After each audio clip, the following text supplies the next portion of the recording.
তো গাইস আজকে তোমাদের সাথে একটা কথা শেয়ার করবো। দেখো, মানে ছোটোবেলা থেকে যেসব জিনিসে অভ্যস্ত হয়ে যায়, যেসব জিনিস দেখে সে বড় হয়, সেই জিনিসটা যখন হঠাৎ কিছু করে নষ্ট হয়ে যায় বা সরিয়ে দেওয়া হয়, খুব খারাপ লাগে। সেরকম আমাদের এই যে আমবাগানটা দেখতে পাচ্ছ, এটা হচ্ছে একটা আমবাগান।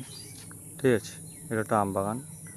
তো এই আমবাগানটা রিসেন্টলি কিছুদিন ধরে কাটা শুরু করে দিয়েছে। সেই আমবাগানে আমরা এক টাইমে খেলা করতাম। ফুটবল, গুলি, লাট্টুম, ক্রিকেট, যাবতীয় যত খেলা আছে, আগেকার যত খেলা আছে করেছি। এমনকি আমবাগানে একটা পিকনিকও করেছি।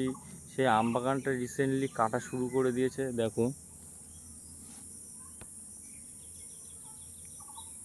তো জাস্ট আমি কদিন কাজে ছিলাম বলে এই আমবাগানের দিকে আসতে পারিনি। বন্ধুদের মুখে শুনছিলাম যে আমবাগান কাটছে।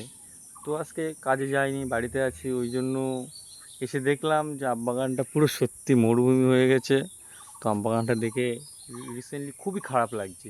যে যে আমবাগানে এত ছোটোবেলা, শুধু আমার না, আমার বয়সের যে কটা ছেলে আছে সবার স্মৃতি জড়িয়ে আছে আমবাগানটার সাথে।